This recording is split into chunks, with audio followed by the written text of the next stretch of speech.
So thanks, Jim. I'm looking forward to it. Yeah, so I always kind of twist the topics a little bit, but it's kind of fun to play with it. Not being rebellious, just kind of, taking a pick. It's funny, right? When the title Basic Ceramic Build, right? How basic can I or should I be? Not sure why my remote's not working so well here. So, how basic can we be with ceramics? I think it really depends on so many aspects of what we're doing and how we're doing it. In truth, I do have some very basic premises that I follow all the time with how I use certain translucencies and certain mammon materials, and those are kind of standards for me over and over again. And I'm always kind of interacting with light. And I think where the topic can't be so basic is because especially in today's world where we've become so much micro layered. I definitely see so much more micro layering throughout the field. I also see some um, combination cases, and this is where I think it really becomes so challenging, right? Because we're using more monolithics, we're micro layering some materials, but now we're mixing restorative materials, an implant next to a veneer, a full coverage next to something else and putting all this together, there is no basics for. And the reason there are no basics for it is because I think we're still struggling in general with the use of ceramics. And I know that maybe sounds a little sarcastic. I don't mean to say it that way, but I believe we are. I do so many courses that everybody says to me, oh, we just want to do a little of this or a little of that. And I'm like, okay, great. Well, what's the opacity of the dentin you're using? Because if you don't understand that, then you can't just put a little bit here and it's going to work the way you think it does. I think I would even make the argument that even in basic buildups where we're working with 1.5 or 1.2 to 1.5 millimeters of space, we're still struggling to fill that space the right way. Tell me how many people out in the audience today, right, that you have a perfect amount of space and you use the dentin and the enamel you were supposed to, and in the end the crown's a little low in value or something doesn't seem as well as it should. And that's really where now we're taking that concept and we're moving it into using less powder. So it's kind of like almost ironic to me. I feel like when everybody's talking so much about monolithic and its importance, and it's a fabulous material, all of them that we're using, I think we need more education than ever before to kind of go back and figure out how to use our powders either from a basic to an advanced level. So I think most of you who have watched some of my videos before know that I work everything through what I call a canvas concept.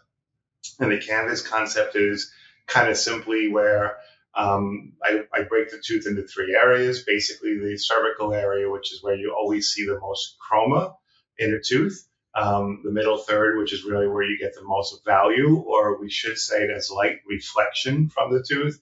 And then the incisal edge, which is more about the age, the amount of translucency and the effects that we're trying to put in. And I like to always look at it as those three zones. And every time I'm building a restoration, whether it's fully layered, minimally layered, or micro layered, I'm still thinking of it in the same premise. How do I create warmth and some translucency in that cervical area? How do I push the value in that middle third? And then how do I create the right age and effect that I'm looking for that patient? So the way I kind of like to break it down is simply when we look at a tooth, we have to kind of divide them into two separate aspects of the tooth. First, there's the dentin.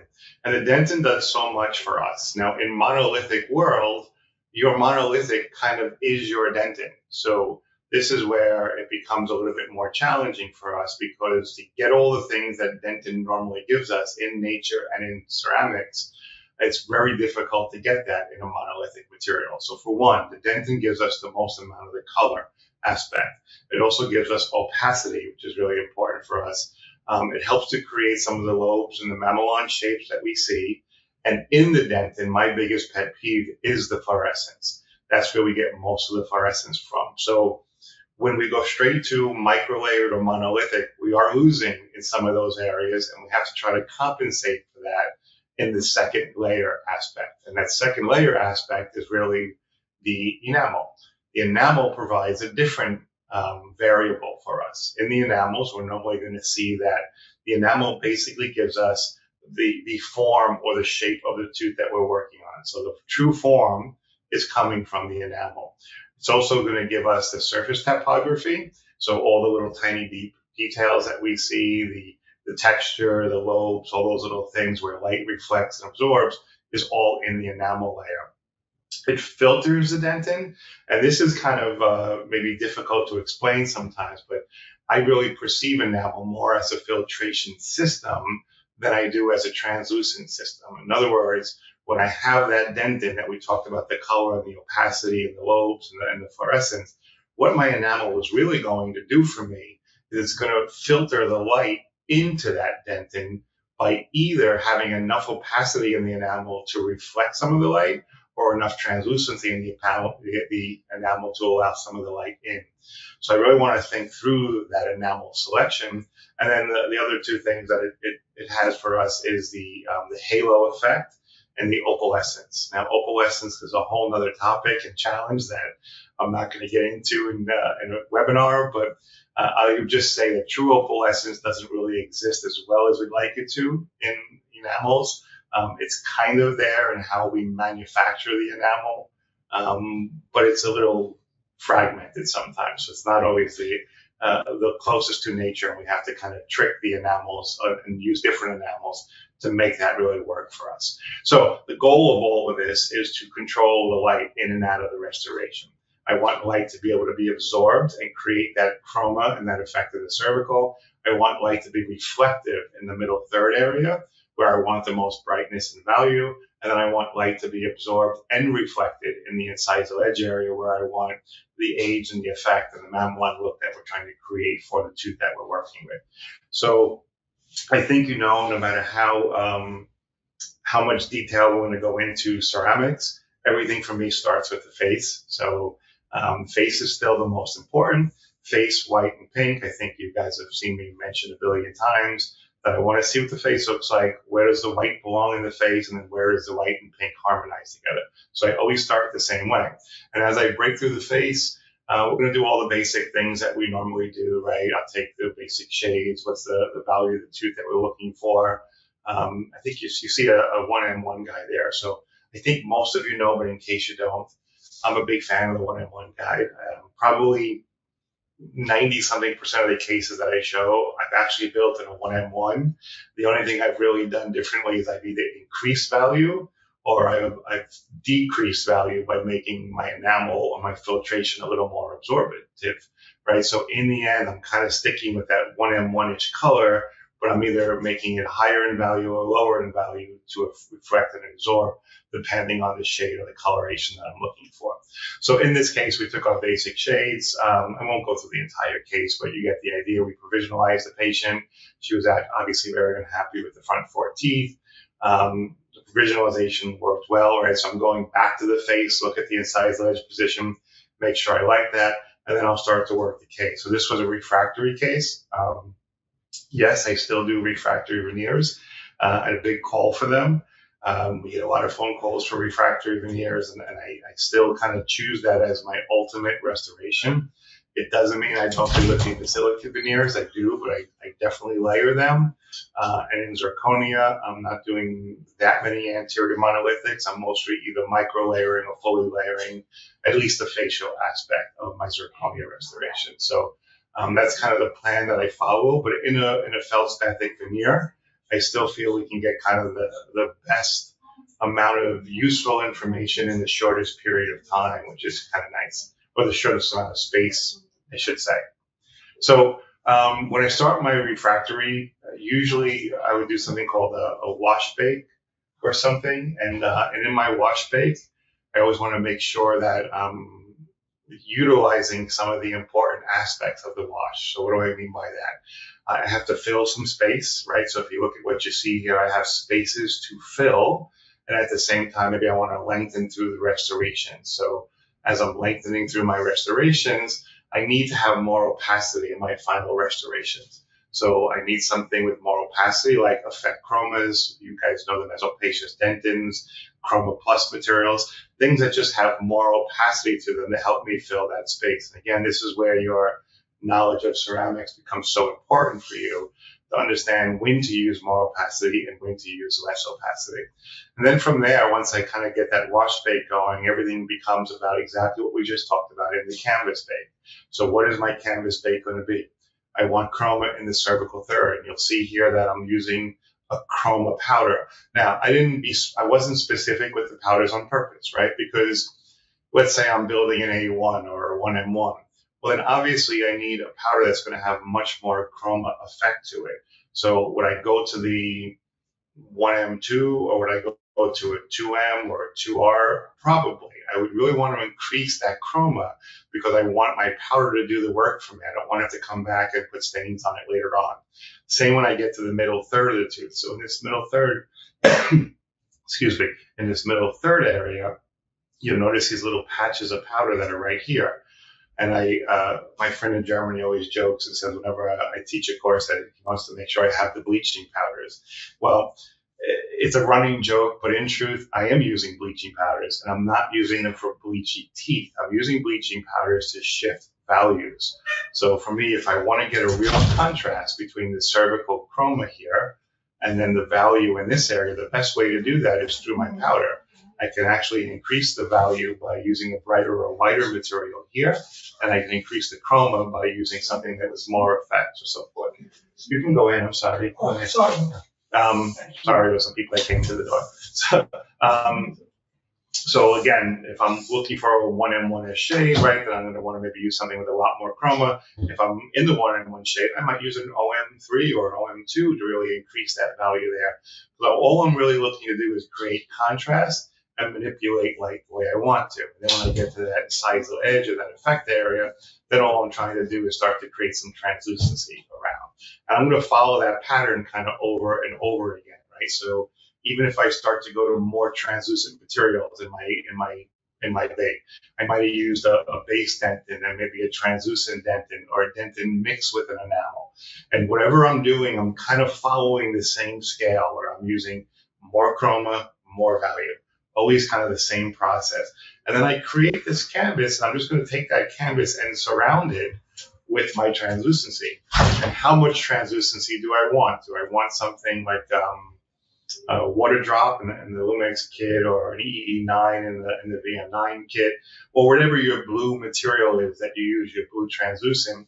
There's usually a few degrees of that. You have something that's very blue and very translucent, or something that's a little on the whiter, bluer side where it's not as translucent. So obviously I'm choosing that material based on my final value. If I'm working in a 1M1 material, as an example, I don't want to have crazy blue translucency because it's going to be too much of a contrast and it's going to look a little funny. I might want something more like, say, the EE9 material, which is bluish and translucent, but yet not crazy blue. Whereas if I'm in an A3-ish color, right, or a 4M or somewhere in that ballpark, then I want heavy translucency. I might even kind of increase the amount of blue translucency or just in translucency in general to really create more of that effect with my mamelon materials.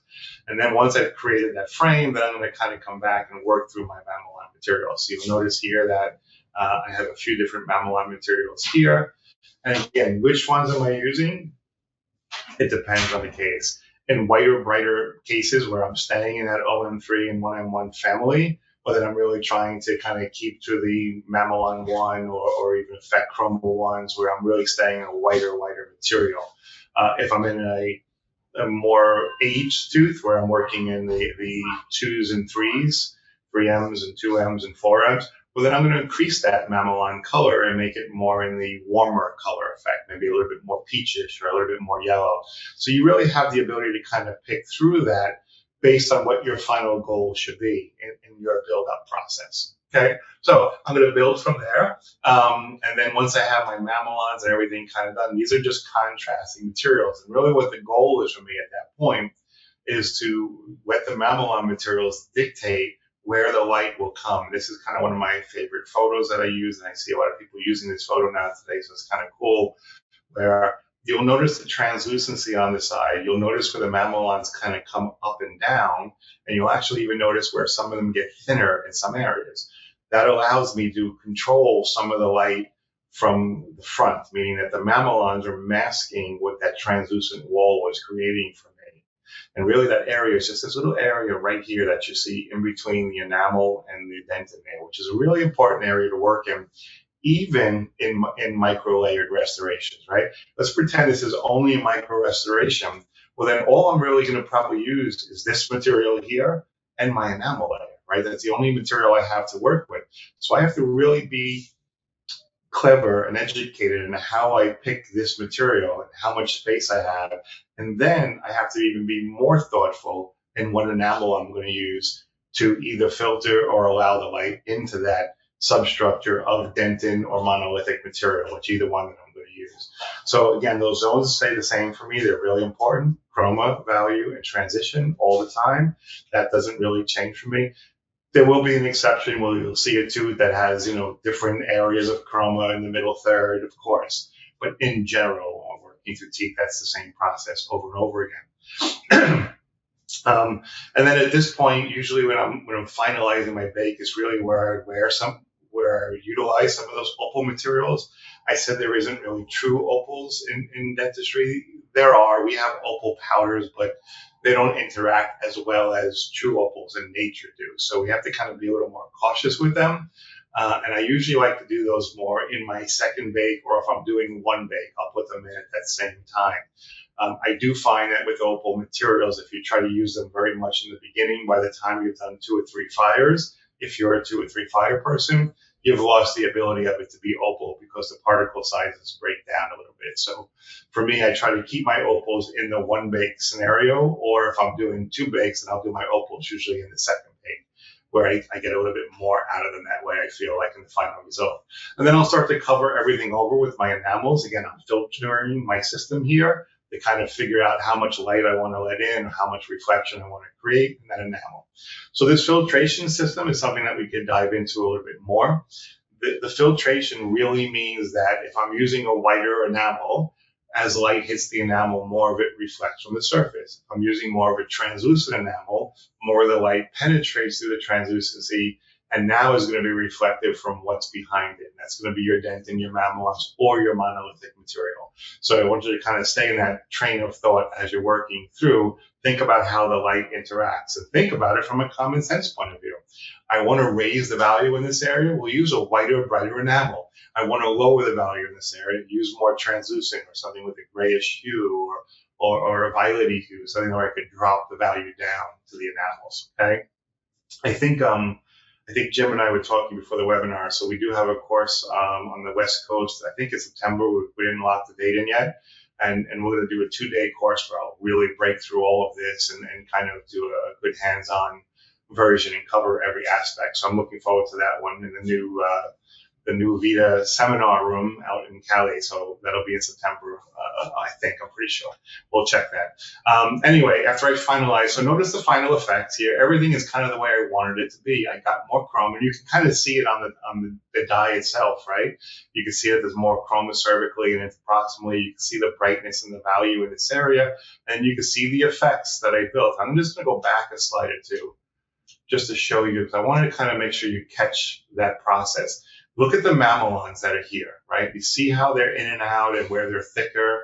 Maybe not my best mamelon case I've ever done, but you can kind of see how the mamelons fall. Well, watch what happens now when we get to that filtration system and how the mamelons now fall behind the filtration system, right? So we just get to that next slide. Here we go, right? So you can see where I had no mamelon material and where I had some of the mamelon materials. And you can see how that affected the translucency. Maybe I should have opened up my mamelon materials a little bit more, looking back on it, and got a little more light in some of the areas. But the point is you can control that. That's kind of the beauty of it. Once you understand the materials, you have the ability to control that more and more, which is really what we want, right? So we'll take those veneers. And by the way, the doctor did a great job. Look at how nice as he inserts this into the mouth, how great the tissue looks. And I think you get the best tissue response with feldspathic. I know there are studies that show that zirconia is very friendly to the tissue, and lithium disilicate has its pros and cons to the tissue. I still like feldspathic. They're polished very well. So even if I'm doing a lithium disilicate veneer, I'm almost trying to thin out that margin so much that I'm getting a little ceramic at the edge there to kind of get a little bit better light transfer into the tooth itself. So there we are on the insertion. She's still numb here. This is an older case. I never really got good finals on her. But you can see that everything's working kind of the way we wanted it to, right? We have the translucencies, the chroma, the value, and all the effects and how it harmonizes throughout the arch. And that's really what we look for. And she'll obviously get these fillers filled in a day or two. This is on insert, and it kind of works across the arch. And that's what we really need. So that comes from your basic buildup. And maybe to some people that says, well, that's not very basic. Well, it is basic. It just, maybe our term basic isn't the best term, right? When I say basic, does that mean you have to use only one powder? Does it have to mean you can only use 3? What's the number that falls into basic world? I don't think there is one. Really what basic should mean is that you have the ability to pick and choose what you need based on the opacity, the translucency, the fluorescence, and the effect that you're looking for. And sometimes that might only be a few powders, like in this case that I've showed before, right, where I didn't really have a ton of space to work with. This is going to be a true micro layered restoration where I'm only going to use a few powders. And you want to talk about, being minimal. Well, I used a little bit of dentin. I used a little bit of an enamel material here, and then basically 2 or 3 two mamelon materials. And then I covered that with enamel. So really 4 powders when I was done. That's pretty basic, right? You can't be much less basic than that. And then when I fired the restoration, I think I did a little dot of stain or 2 here and there at the end. They kind of catch what I didn't feel like I caught. But in the end, you could see that it worked, right? And it worked fairly well considering, it's a zirconia core with lingual zirconia and only 3-4 powders. I think there were 4 powders to be official on the facial of that restoration. So can we get there? Yes. Knowing which powders to use, when to use them, and where to use them is the key. And I would argue the crown wasn't perfect. I don't think any of them are. If you look at under polarized, you can kind of see the difference right here. Excuse me, I'm catching a cold, I think. So if you look at it under polarized, you can kind of see my chroma is a little high here. My values, okay, the effects aren't exactly the same, but they're similar. It's close enough, right? And I hate to say close enough like I'm accepting of it being okay. I'm not. I want it to be better every time. So I look at that and I think, ooh, next time I should have maybe used a different enamel here to get a little bit more reflective area, or maybe it was because I'm on monolithic material, maybe I needed to do something and add a little fluorescence into my enamel at this point to kind of brighten it up. Right, I'm trying to use what I did wrong to fix the next scenario. And you can't really do that without seeing the photos and being very aware of what's happening. So I think you understand that in my canvas, when I'm using my fluorescence, and I'm going to go into the fluorescence part quick, like I said, I probably could have added a little fluorescence here in one of my enamels. Now, the problem with doing that is how much do I put in, which powder is the right one to do that. And there are different kits that we could do that. If I'm in VM9 as an example, I might have just taken a dot of a fluorescent stain and put it into one of my enamels and use that on that cervical because it's mostly monolithic on the cervical third. Or if I was in Lumax, I could use one of the full dentins and mix them with an enamel, right? So it really depends on your kit to let you kind of understand what the kit can and can't do for you each time. So that's on the micro layer. If I'm doing more of a larger micro layer, what does a larger mean? I'm doing the full facial in ceramic material, which is really what I like the best at this point. Well, then I'm going straight to my fluorescent materials, and I'm using my marginal materials, my liner materials, my power wash, and the Lumax kit to kind of really create this surface with high fluorescence and translucencies and values and all the things that I want ahead of time. So you can see in this bake that I'm doing, which I call my wash bake, I've already increased the chroma, I've already increased the value, and in this area, I'm just actually putting a little staining on the tooth. So I'm not actually even using powder. This is just a bluish gray stain that I'm painting because I have a lingual wall, right? So this is only going to be a facial buildup, which I think a lot of people are doing today. And then that fluorescence in the inside of the buildup allows me to be more simple, or let's say more basic, with my dentins and enamels, because now I have everything done in that pre-bake or that wash bake. So I'm doing that bake almost on every case that I do. This is really what I'm looking to create on the inside, no matter if it's fully layered or micro layered. I still want to create that internal fluorescence inside all the time. And I also use fluorescence in other areas. I think I've kind of explained this before, but normally when you look at a tooth, your fluorescence is really more in the cervical third and pushes up into the tissue. Sometimes I cheat with fluorescence and I could use it to help me mask or change something. So let's kind of go backwards for a second. The first case or two that I showed you, I was using some opacious dentin off the edge of the prep to create that opacity off the edge of the tooth and use it to do some of the masking. That works fine most of the time. But sometimes it doesn't work well enough. Why? Because sometimes the opacity of that opacious dentin material or my Effect Chroma or Chroma Plus material doesn't have the thickness I need to give me the opacity that I need.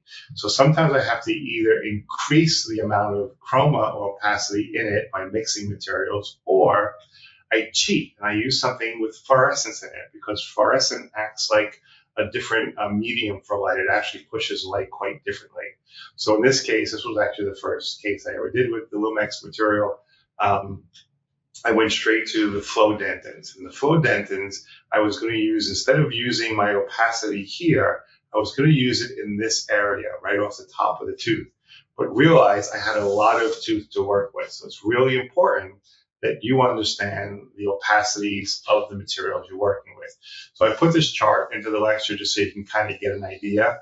Based on normal firing ceramics, the 900 range, the VM9s, your creations, your shofus, or your noritakis, whichever one you're using, most of them kind of work along this area, right? Where your opacious dentin, if this is 100% opacified and this is completely translucent, believe it or not, most of your materials really fall much more on the translucent side. They're not as opacified as you think. So even my opacious dentin is really kind of just under the 50 percentile mark. It's not really 50% opacified. And that's based on the thickness of it. The thinner that opacious gets, the more translucent it becomes. So I want you to kind of think through that as I go through my dentins that I'm working with, because they all tend to be much more on the translucent side. And that means I have to think differently about what I want to do with them. Where it changes is where I actually can use some fluorescent dentins. And these fluorescent dentins actually allow me the ability to manipulate light a little bit differently. So you see here on the scale, right, of where opacious dentin was or dentin was compared to fluorescence dentin. Fluorescence dentin is way more the opacified side. Now, it's kind of an unfair statement to say that. It's actually not more opacified, but because of the amount of fluorescence in the material or fluorescence itself, it manipulates light differently. It actually seems more opacified because the light has much more reflective index to it. So using that material to cheat every now and then is a helpful cheat for me with these materials. So in this case, where I actually had to build up this whole entire area and I knew it would be way too thin to do it with opacious dentin, I just went to a flow dentin. So I used something with more fluorescence in it to kind of give me that thin area that I need, but to create what I really wanted to with fluorescence and opacity. And then after that, now it's a basic system, right? Because now I'm just going to use a mamelon material, a dentin, and enamel, and I'm done. Right? So just 3 or 4 powders in this case is all I needed to use with the understanding of how to use them. And then what starts to happen is I'm creating everything that I wanted to here, meaning that I've filled this area with opacity, yet I'm still going to get the same translucency I have on the adjacent tooth, even though I have actual tooth structure here, right? Think about that negative space, which is always sometimes the most difficult areas to work through. And this is kind of one of my favorite shots because look at the enamel that you see here. You can see it's etched, so it's a little it looks probably as translucent as it does. But look at inside here. You can see that wall of opacity that's there. And that opacity is really all just one fluorescent material. That's all it is.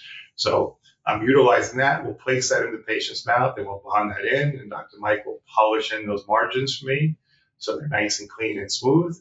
I don't know if he polished them at this point. I think they're still there. But look at the point I'm making. Look at how this restoration looks very similar to this restoration. and you know that this one's broken off way down here. So just utilizing my materials is really what helps me to kind of work my way through that process. Okay, let's say not every case can be basic. In this situation, this case is not done, by the way, so I don't have all the photos together. I just was documenting the build up, and it was a tough build up. And I thought I would kind of show it anyway, even though it's not really done. I just sent out the last crown recently, so I don't have any final photos. And the only photos I'm going to show you are on the try-in, so they're not really great photos yet. But just so we understand the point of how to utilize the materials. So like I said, not many basic situations these days. I don't know if you guys are feeling it the same way I am, but there's always an implant involved. There's always a really dark prep shade. There's always a tooth that's angulated in the wrong position. And that means that you can't just take one monolithic material and stain and glaze it and have it work well. So for me, on this case, I had one implant in the number 7 or the 1-2 position. And the rest of these I chose to work through as refractory veneers. So I'm going to use a metal abutment that's going to be opaque, a zirconia core, and then I'm going to use feldspathic ceramic for the veneers, the same feldspathic that I'm putting on the zirconia core. So for me, everything starts here, right, with my beautiful mono work done by Abraham, where I'm going to have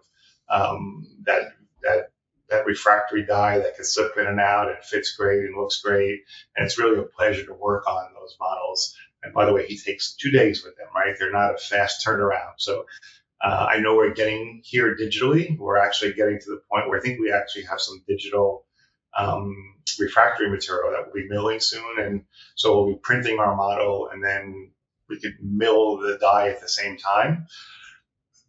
I'm a fan of it, or I'm going to be a fan of it, hopefully, when I make it work, because it will save us a lot of time on those models. But I still am at a point where I'm not accepting digital veneer cases. So if we're doing veneers in my lab, we're still doing them on physical impressions. And I would kind of make the argument, as fast as the technology and as great as the technology is, when it comes to true surface typography and detail, you're not getting it in printed models at this point, or milled models for that matter. So for me, in the aesthetic world, veneers, single centrals, 2 4-unit cases, anything highly aesthetic, I'm not using digital. I'm saying physical impressions, and my doctors are aware of that, and most of them are in agreement with it, so it's not a problem for me. Although I am testing the new refractory materials that we can put. Again, if it's doing a bigger case where it's 10, 12 units, then I can control the optics of it and the typography, so I don't need it. But when I'm in the 4, 6, 2 range, I need the model. I need that information better. So, okay, so you'll take a look at our model here. You can see the beautiful model and die work by Abraham. The implant is in there. Here's the soft tissue, and here's the metal abutment that I'm going to work through. The dies, the doctor did a great job. This is a doctor in Atlanta. She did a really nice job with the preparations. So everything looks pretty good here.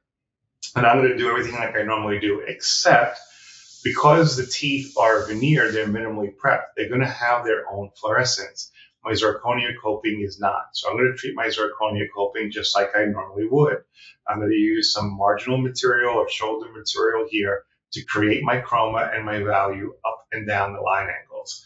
And then normally I would put a little bit of a bluish stain towards the incisal edge here. I actually roll those corners in a little bit more so I can create a similar translucency to the adjacent teeth that I was going to have. Now, I'm going to tell you up front, I kind of made a mistake on this case. So this is why the case is not finished. I didn't do as good a job as I should have, and you're going to see why, but it might throw you for a loop. It's a little bit of a contrast to what you're going to see the first time as compared to the second time. So long story short, my abutment is done. I have fluorescence now. I put it on the mono and I took a fluorescent photograph of it.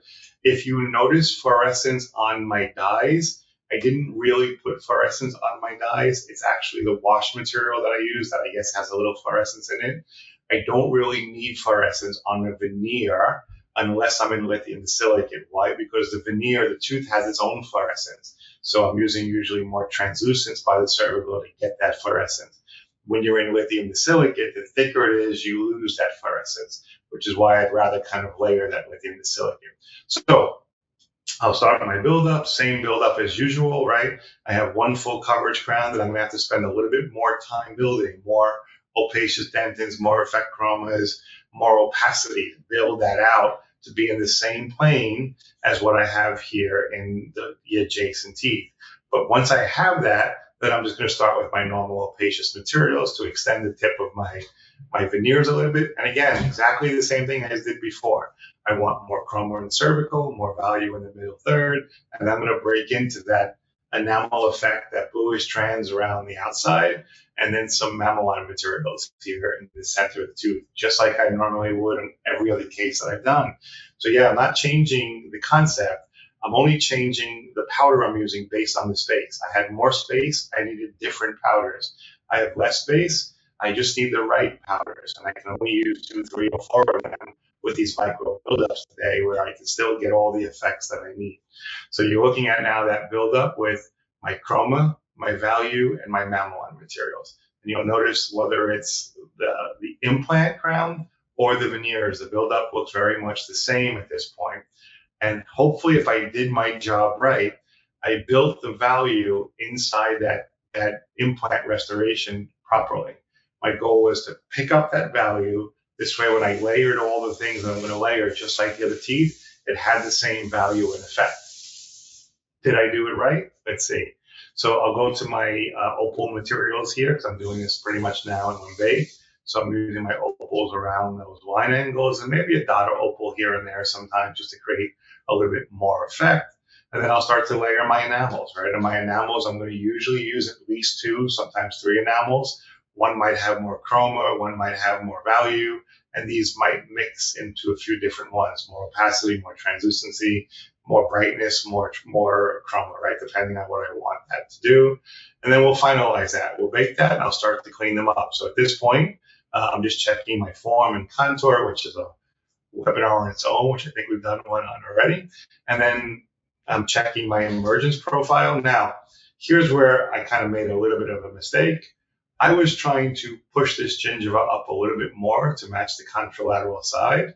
And I think I might have overdone it, which you're going to see in a minute. But also, do you notice the value that you see on the lateral as compared to the veneers? Remember, the veneers are on this taupey stone right now, so you're getting the effect of the taupey stone. But I would argue that that lateral does look a little low in value. So my brain is going, did I not build it as well as I thought I did? Did I not increase the value up enough? And if you look at it from this shot, I think the answer says yes, I didn't really build it up enough. But I'll be honest with you, I felt confident I did it because what you're seeing on the model and what you're seeing in the mouth are 2 different things. So I felt confident that I actually raised my value enough that when these were in the mouth and took on the color behind it, that these colorations would work together very well. I think if you look at them from this position, you can kind of see that they look okay. But when you see it on the model next to the other tooth, it looks like it doesn't. So here's what happened. Doctor's trying them in, and here's the veneers on the try-in. Look at this lateral implant. I did a pretty crappy job on it, right? Actually, it was partially my fault. Partially the pickup, the implant was actually a little bit off kilter. So the analog on the cast was a little bit off, and it made it kind of sit facial and up a little higher. So it actually wasn't as bad as it looked, but not a problem. Obviously, that crown's going to come back. At that point, the doctor bonded all the veneers in. But look at the effects on the veneers, right? These are the things that we were kind of focusing on. And here's the other thing I wanted you to notice. Remember what it looked like here? Look at the value of that lateral compared to the adjacent teeth. Well, I overdid it. I actually increased my value too much, which, by the way, I never have an issue with. I'm okay if my value is high because I can cheat and either take the enamel off and just lower my dentin value, my enamel value, or I could just stain it down a little tiny bit. And I'm okay with that. So if I have to, I will. In this case, I had to actually grind this back a little bit because the positioning was out a little facial cervically. So we actually had the doctor place the implants, place the veneers, and then just pick this up. And then I reversed the model. I sat that in, put a new analog on, and fixed it. I just sent it out actually yesterday. So I'm looking forward to seeing the finals on this when it comes back. But I actually just modified not only the shape a little bit, I changed the emergence profile. So I thinned out the emergence so I can get a little better tissue response here. So I make mistakes too, right? I'm not perfect, and these are what we see sometimes. It's funny because I'm doing a lecture in Virginia with one of my doctors in September, and the topic of the lecture is failures for the ACP. And they wanted me to only show failures, and I'm like, my name is Jamia. I live here in New York, and I'm a model. What I don't love about my current smile is that I have 2 gaps in the middle of my teeth here. I just wanted to change it. So I got a consultation from a first dentist that I went to, and their proposal was that I do 18 veneers. And I just thought that was kind of insane. I don't think that I need that many done. I heard about Dr. Savan from one of my girlfriends. She's been going to him for years. You don't need anything close to 18 veneers. You need a little bit of whitening, 2 veneers, a little bit of tooth reshaping. Jamia came to me with a story that's very common. Somebody with healthy, beautiful teeth has a small concern, and for some reason was told that they needed a tremendous amount of dentistry. We always want to be minimally invasive. We don't want to irreversibly put a drill to a tooth if we don't have to. So I'm here to challenge the belief that veneers must come in full sets. If you think about it, it's actually much easier for the dentist to do 10 veneers because you pick a color out of the box and it's going to match. You don't have to be an expert to know that those are beautiful teeth, like your natural teeth. The challenge and where the extra training and the extra expertise comes in is when you try to make veneers fit in the middle of natural teeth convincingly. It takes a lot more of a talented ceramist. It takes a lot more of an understanding of things like color, translucency, opalescence, luster. And so in Jamaia's case, I said, give me a chance. Sorry, that video popped in there a little before I was finished with the other case. So just to finish up on the other case, that's still in the works. My value was high, came back, I made some tweaks and changes, sent it back to the doctor. So I look forward to seeing the finals, and hopefully you'll see them in the next lecture. That video popped on a little soon. I didn't want to stop it because then we'd have to start all over again, and that's annoying. So I'll just re-explain to you now. When we're doing the larger cases with a veneer or an implant or different restorations, it's more challenging. But also what we face is where we shouldn't always be doing those. Maybe sometimes we don't need the implant. Maybe sometimes we shouldn't be doing 10, 12 veneers. And Jamea was a perfect example of that. So that was supposed to be my lead into the video. Sorry, it went backwards, but you get it. But as Savan said, and he's so right, what a different challenge, right? Because the challenge matching the previous case, my veneer to the implant, is really a lot more on me. It's really more about how do I make those 2 materials work together? Where the challenge in this case is really, it's still on me, but it's a little different in the sense that I now have to blend those 1 or 2 restorations into a beautiful arch of teeth. And that's even more challenging than blending 1 implant next to 1 veneer. That I could work through because I could fire it 3 times and change it and kind of add and take away. But in the veneer world, it doesn't really work that way. So I agree with what Dr. Savan said. It's much more challenging to have to do a single central or 2 laterals, which, by the way, is like doing 2 single centrals, right? So this is Jamea, and yeah, you heard part of her story already. She had gone to a few local dentists in New York City, and she walked into every office, and everybody saw this Model S lady come in, and all they thought was, oh, 20 veneers will get you done in 2 weeks, come back. And that didn't sit well with her. And by the way, a lot of our patients that come from those offices, right, where people are just trying to sell them a mouthful of teeth and not really taking into account what the human is or what the patient is. So in Jamea's case, we worked through all the processes. I still kind of regret that I wish we did a little bit more of a window veneer on the cuspid and not just the laterals, but she loved it and she was happy. So I have to get off what I want to do and what they want to do. So simply put, I treated this as, again, a refractory veneer case, a very basic layering because I didn't need to layer very much. What did I do in my layering? Well, I have my refractory dye, again, beautiful model dye work by Abe, who does that and many other things here in the lab. I'm going to start off my normal buildup, which is what? It's going to be some opacious dentin, and I want to have something that has some opacity, but I'm not using a bright opacious dentin. I'm going to use something that's going to lower the value. So I'm going to go against the grain of what I normally would say. Maybe I'm going to use a C shade or a D shade, which I don't really ever use, but I might want to use it here. Why? Because I want the opacity, but I also want some of the effect of lowering the value as I get there. Cervically, I'm going to come back and I'm just going to use one dentin. So I'm going to use a chroma dentin here. And I'm sorry, two dentins. I use a chroma dentin here and then a brighter dentin over the rest of the tooth to kind of come up and start to create that little mamelon shape there. I'm going to use a whiter material here, either a white enamel or a dentin and enamel mix to kind of pick up the value of that area.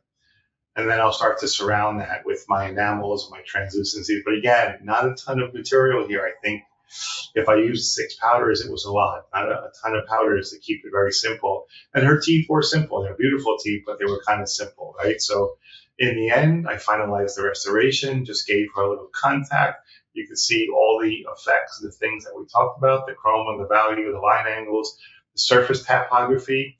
This is what I mean about not using the digital models here. Look at my surface topography. Look at the surface topography of the adjacent tooth. This is really what matters the most in the end. And here she is on the final. I think this was a little bit after the insert. They're a little wide for me. I wish we went kind of did a little something on the cuspids, but it was fine.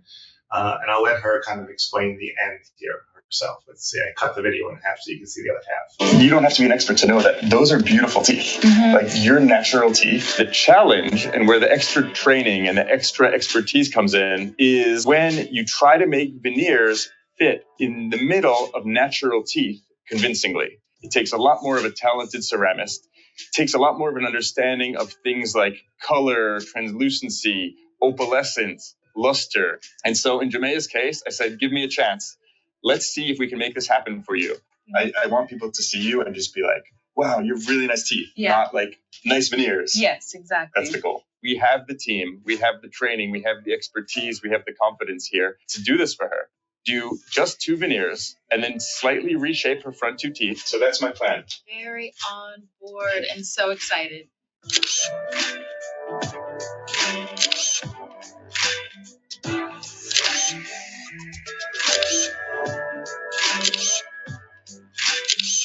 I was happy she came for a second opinion, and I'm happy she trusted us. It looks like I was born with these. That's the idea. Yeah. So I think I'll finish there. I'm just on about time. I hope I covered the basics well. Maybe that wasn't as basic as it should be. Sorry about that, Jim. But I'll stop here. I think we're just about on time, and hopefully we have some questions I can answer and go on from there. Thank you guys for being here and being involved. Appreciate it. Yeah, thank you, Peter. That was great. There was a few questions for certain, like always, and I think you covered all the basics. So I was really glad that you explained that basic is a concept, not just how many powders you use, but the case itself, right? Everything has to be kind of customized as the case comes into play. So let me just bring up a few things here. I'll become the presenter, go over some last minute items here. We will get going. All right.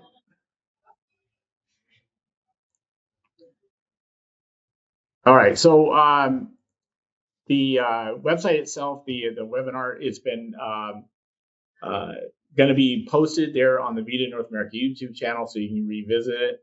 Those of you that are looking for CE, that CE will be delivered to you. As always, give us a couple days to process it, and we'll send you a letter or notification of the CE.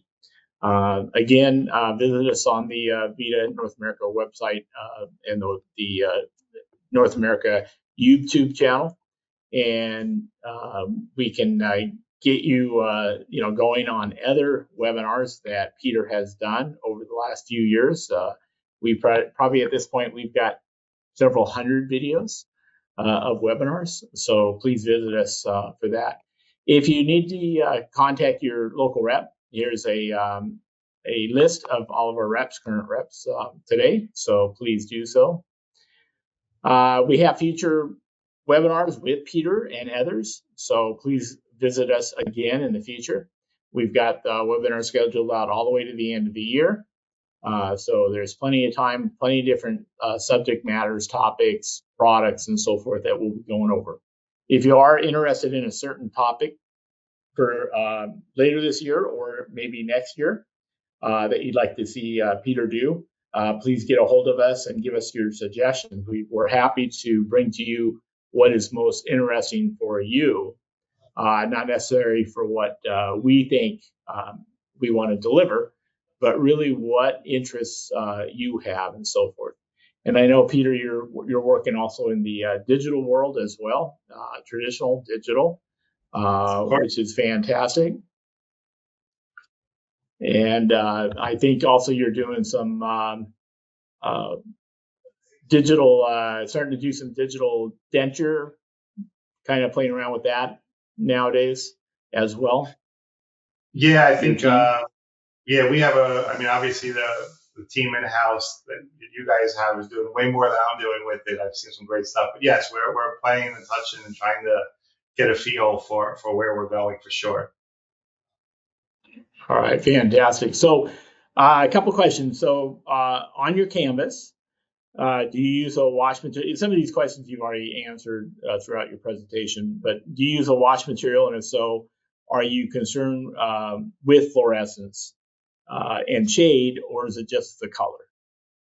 So did they say on refractory or just in general? Just in general. It was early on, so it wasn't necessarily refractory. Yeah, just so I'm clear, on a refractory dye, I'm only doing a wash to seal to the dye. I don't need to add fluorescence because usually refractory dyes are veneers, meaning that they already have fluorescence in the tube. When I need fluorescence is when I'm putting a secondary structure on, a zirconia coping, lithium disilicate coping, metal coping, whichever substructure I'm using, that's when I need to add fluorescence.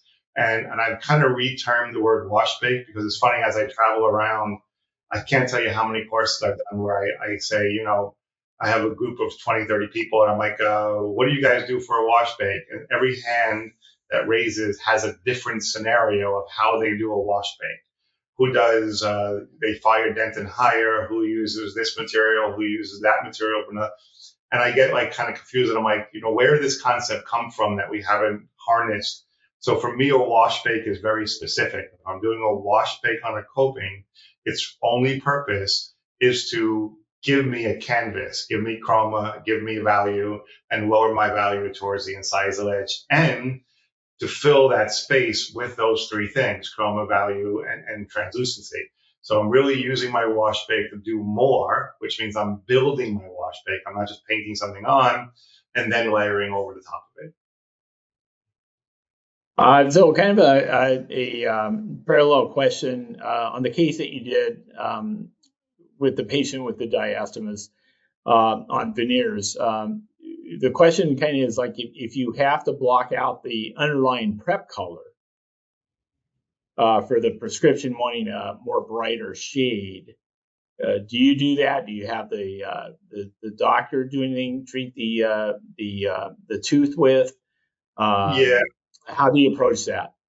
So there's this, I'm sorry, my answers are always so long-winded, but there's sometimes details in that question I want to make sure we understand. So the protocol today is on full coverage preparations, is that the doctor really should be doing the masking themselves, right? They would use the speed sem from Ivoclar or one of the masking cements to actually mask the tooth and then impression it for you. That's really the better way to do that because there's a misnomer that, and it drives me crazy, that zirconia can mask it, although it's so translucent it's natural. Well, which is it? Because you can't have both, right? And in truth, I think they're both kind of wrong. There's opacity and translucency based on thicknesses and the material selection that you use. So when it's a full coverage crown, it really should be the doctor's responsibility to mask it for us and not expect us to do it in the restorative material. When it's a veneer, it's much more challenging because they can't really mask it, because if they do, they're using something opacified and it's killing the light transaction to the veneer. What I didn't mention in this lecture or many lectures when I do have something where the prep shade is very dark in veneer world, yes, I want them to reduce the prep slightly more for more space, but then I am using fluorescent materials on the refractory die to help mask and hide some of those discolorations. But there's a limit, because once you get into the gray world, almost impossible to mask. If you have browns and even oranges and yellows, we could do it. When you get into that gray hue, very, very difficult to do. Okay. So some of your cases, you use a dye, food coloring, or some other dye. They're asking, what is that coloring liquid you use to mix in with your porcelains? Yeah, I don't use any specific brand of anybody's. I actually just have water-based markers. So I have a whole drawer full of water-based markers, and I pop them in every now and then, usually just for documentation purposes. Sometimes I'm rushing through a build-up and I don't put any in, but just for documentation, it shows nice. So they're just water-based markers. I think the ones I use are Tomboy, Tomboy or something, or Toboy, something like that. I can always take a picture and send you one, but you could find them online, just water-based markers. They burn out at low temperatures, and they're nice to kind of give that powder a little extra effect to them. Right. And then another question from a technician, on teeth that have that require like a scattered white look, I have problems trying to make it scattered versus just completely white or streaked. Is there a technique or a way method that you can kind of intersperse the white effect internally, sprinkle it on, or other? Yeah, so there's a few, and you said sprinkle, so that's kind of one of the words. There's a few, and it really depends on what the white is, right? If it's calcification that I'm trying to get to, I really want those calcifications kind of inside under the enamel, and I'm usually taking a very white enamel and mixing it with a very white material. So I give you a simple example would be, the top of my head would be in VM9, I might take EE1 and mix it with EC1, which is an opacious material, right? And I would actually create this little white powder, and then on my canvas, I might hollow out an area or just build the white there and then cover it over. So if I'm looking for calcification effect, those are a little bit easier. If you're looking for white striations, that becomes a little more challenging. Can you build them the same way? Yes, it takes a lot to do. You could cheat, get your first bake done, kind of make sure you don't have all your enamel on, and scribe into the crown and then paint them in. That's kind of an easier way to do it sometimes. Or you could do the sprinkle effect, right? You could take a very white powder and sprinkle it over. It really depends on kind of what the effect is that you're looking for. The simplest and the most cheaty way to do it would be before you apply your final layer of enamel, you keep it a little shy and you just paint on what you want in very thin areas, little areas under a scope where you can see them, freeze that, and then put your final layer of enamel on. Any of the ways work. Some are more challenging than the others, and some are more risky than others. So it really depends on what the final effect is that you're looking for. Yeah, I think you said it earlier on in the webinar that basically, there are so many ways, methods, porcelains, materials that until you really start trial and erroring it, right? You got to build your experience to figure out what porcelains do what, and opacity and translucency, and kind of adjust from there. In fairness to the technicians, Jim, I think that's really where the challenge comes in, right? Because most of us are, I'm sitting here thinking about a case I got to get to that has to go out tonight, right? Most of us are under the gun where we're getting our case done and we're trying to do it. So to do that isn't always fair to them, right? Because they don't always have that kind of time. What I used to do years ago, and this is kind of, might be smart today, is whenever I was experimenting with powders or trying to figure out what they would do on full coverage restorations, I used to use the distal interproximal area of a molar as an example and just put something in it, right? Where the doctor will really never notice it, the patient will never see it. And I would just say, okay, I want to learn how to make that white calcification spot. So I'm going to do it on the distal of this molar and fire it, see what it looks like. And then I can kind of get a judgment of it and I can leave it on there because most people will never even notice that it's there. So sometimes you got to figure out little ways you can kind of find time to do some of those experiments. Yeah, that's a good idea. Yeah. All right, last question. On your opals, you mentioned opals. Do you use those for line angles, or do you just put the opal in certain spots of your anteriors? It depends. So I'm going to give you a slightly vague answer. It depends on what effect you're Yeah, that's looking fine. for. I Yeah. don't normally use them on line angles because opals can tend to go a little towards the white side. That's what I was trying to say without going too far into detail because of the schematic of how opals are built. They can tend to go a little towards the white side. So if you're using them for that purpose, up and down a line angle, I'm okay with it. But I don't normally use an opal for that. I would normally use a whiter enamel for that. And I would also emphasize that on the inside with my fluorescent line angles before. I tend to normally use opals more on the interproximal corners, a little bit around that turn, around that edge. And I usually want them to be more of that bluish opal-y effect. I don't really want the whiteness out of them. I have plenty of powders for white. I don't need opals for that. Okay. We did get one more question. So I get a lot of 1-in-1 shades. So would you use a C1 shade as a base? No. So what I said before was I don't normally use C and D shades. I don't believe they exist. There's a lot of flaws with them, blah, blah, blah. But would I ever pull a C1 bottle out? Yes. Like I showed in that last case on the lateral, where I needed to have a value in chroma in this area, but I also needed some opacity here. So I chose the C1 because that would lower the value and still give me opacity. Does that make sense? I hope that saying it that way. So I wouldn't use C1 as a base at all. 1-in-1, I'm using a 1-in-1 core or even an OM3 core sometimes. But I might use a C or a D powder interproximally or towards the insides of the ledge just to help me lower value and absorb light. But I would definitely stick to the 1-in-1 powder or the OM3 powder or the 1-in-2 powder in a 1-in-1 buildup as my core powder. Great. Okay. Thank you again, Peter. Always appreciative of you coming on, spending an hour with us to go over the customers' questions as well as the topic. And as always, you hit a home run on this topic. Any last words from your side to the customers?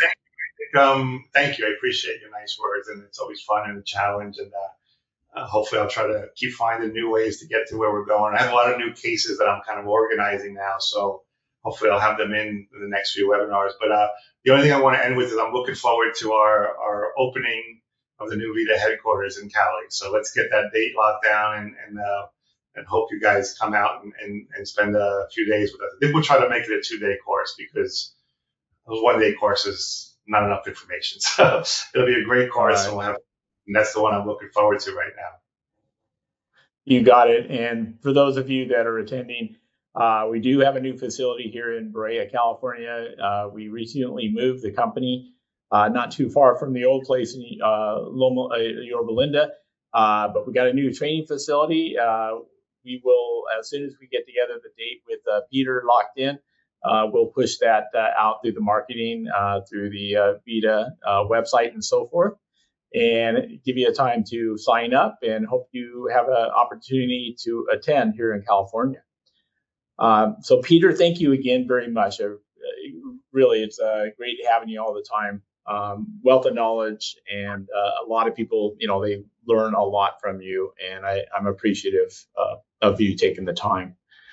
With that said, I'd like to thank everyone for attending, and we'll see you next time. So this will end today's VITA Academy webinar with Peter Beasy.